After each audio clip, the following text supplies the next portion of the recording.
Hello viewers, Le Mans Ultimate has just launched. I'm going to go through my thoughts on it in this video. It is very important to state that this is early access. It is not the full game, and therefore things will change with time. If I hide myself, you can see the main menu. It's actually quite basic. Race weekend and online. Only really two actual modes on offer at the moment. And if you want this, you have to pay £25, $33 or €30. So let's see what you get for the money. Jumping first into the race weekend mode. Here's the 7 circuits that you get. Sebring, Portimao, Spa, Le Mans, Monza, Fuji and Bahrain. This is based on the 2023 World Endurance Championship season, as are the cars that you get. So 3 classes, Hypercar, LMP2 and GTE. Within the Hypercar, you get 7 different ones. Cadillac, Ferrari, Glickenhaus, Peugeot, Porsche, Van Wall and Toyota.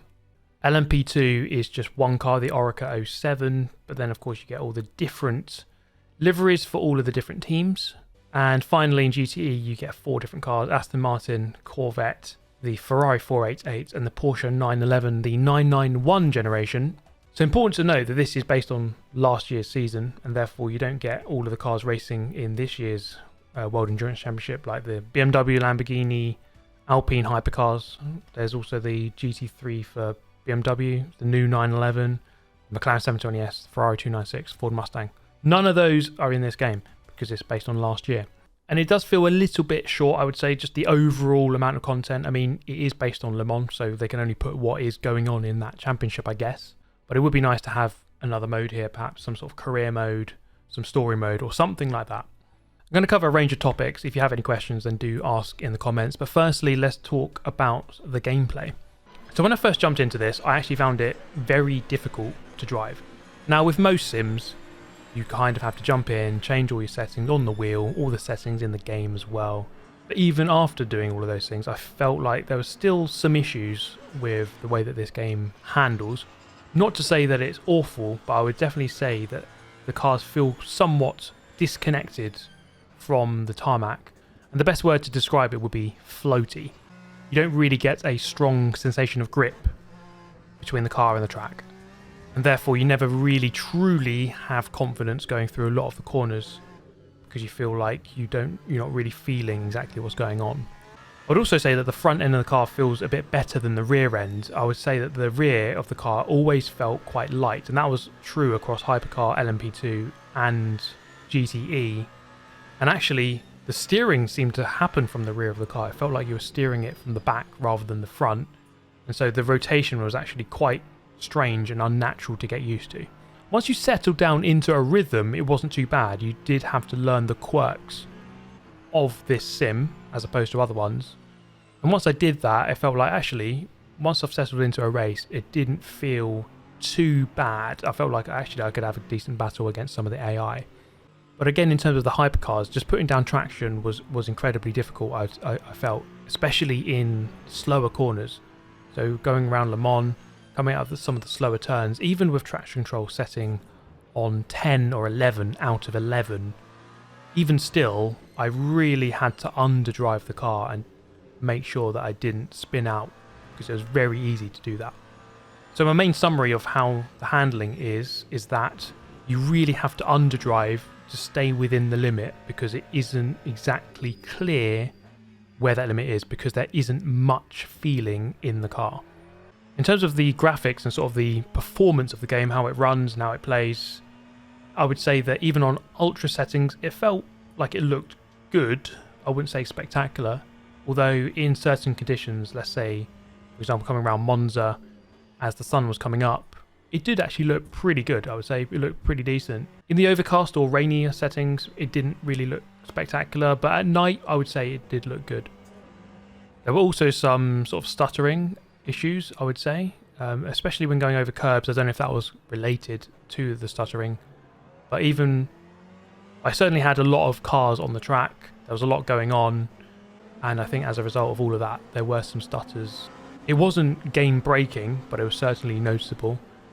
On a more positive side, I would say that the car models and the track models are very good. The attention to detail is certainly there, and once you've settled into a race, I would actually say it feels incredibly immersive. And especially when you couple that with the sound, you really do feel like you're in a race. It does feel actually very good.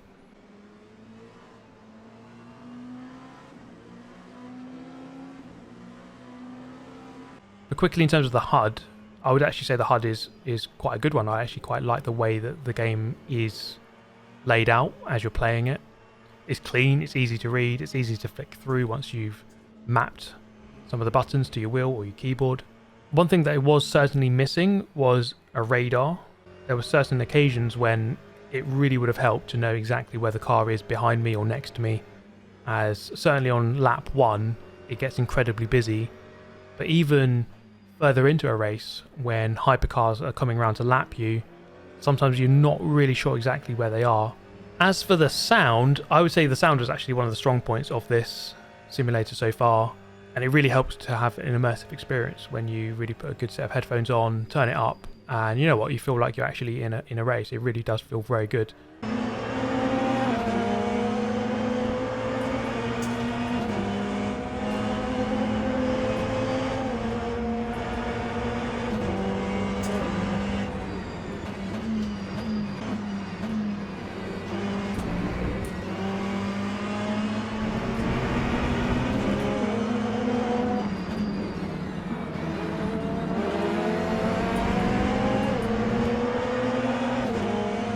So the whine of the hypercars as you brake aggressively actually feels really cool. The sound of the cars in general feels good, and as other cars go around you and go past you.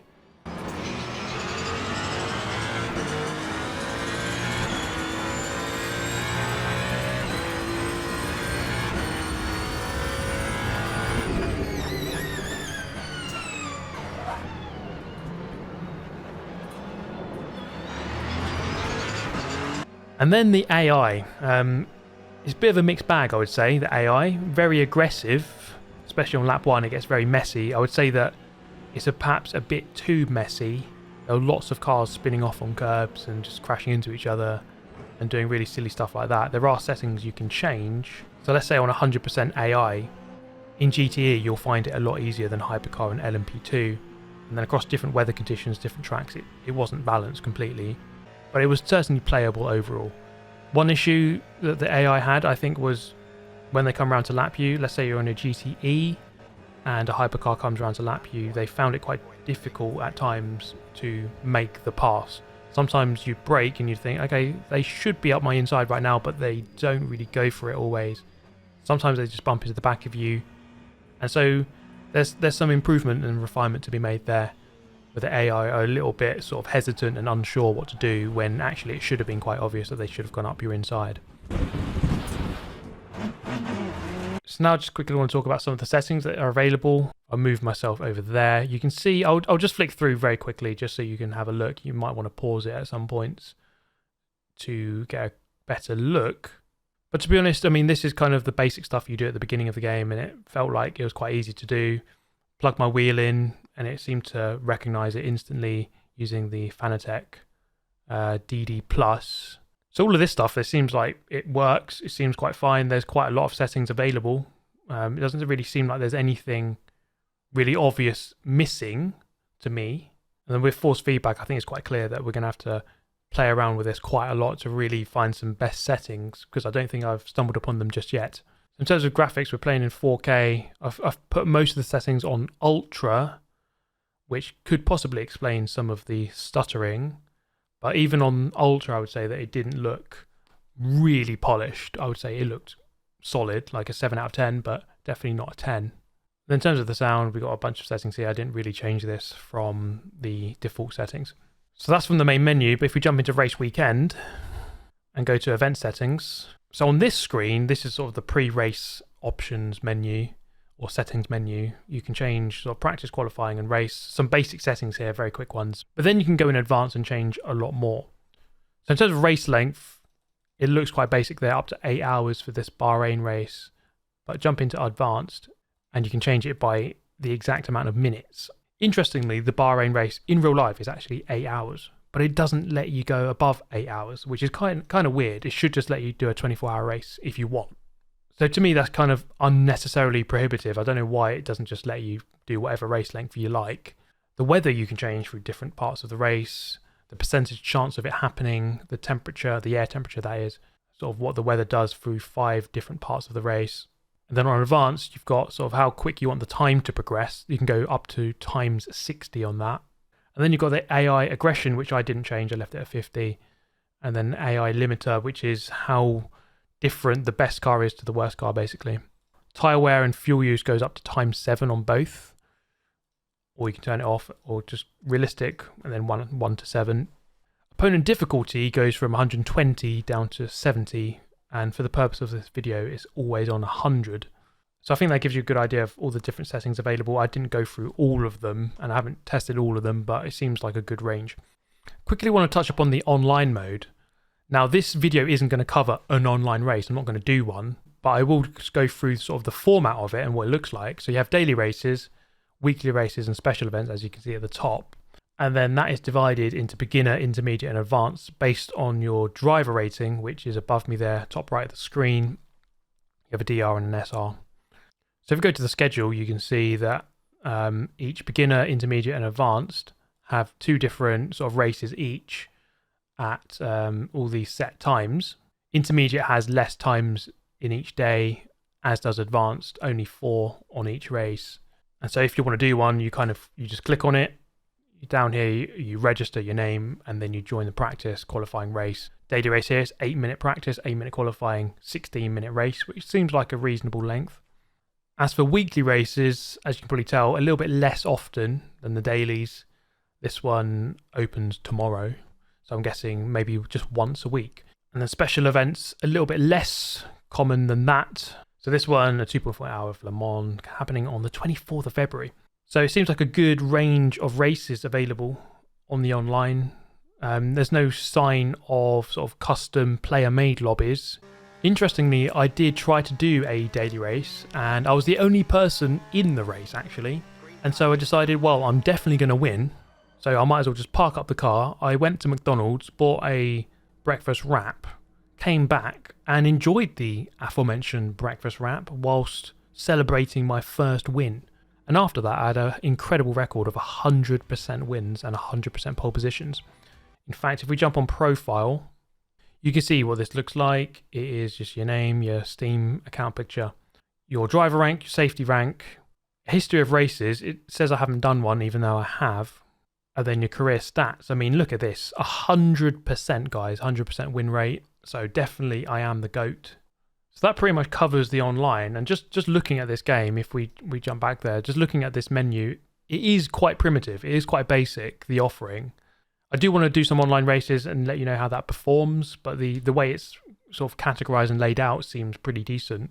I don't know how it actually play out, whether or not there'll be too much lag or if it's not optimized at all, but we shall see. So overall verdict of Le Mans Ultimates here on day number 1, I would say that it's a good offering so far, solid. What's there mostly works and feels pretty decent. The physics, I would say, is the thing that needs the most work for me. They definitely feel a bit strange, a bit off. Really feels like there's not much grip and you're steering the car from the back. Feels quite unusual. However, I must state that once I got into a race and everything was working fine, and you know, I've picked all my settings, I've picked my car, the race has settled down. Once that had all happened, it felt pretty good. I quite enjoyed it. It felt decent. I know motorsport games are involved. To me, I don't really care about that. All I care about is it good or is it bad? And I don't think it's bad, but I don't think it's great. It is good. It's a solid offering so far. As ever, if you have any questions, please do ask in the comments. But thank you so much for watching. I'll see you next time. Goodbye.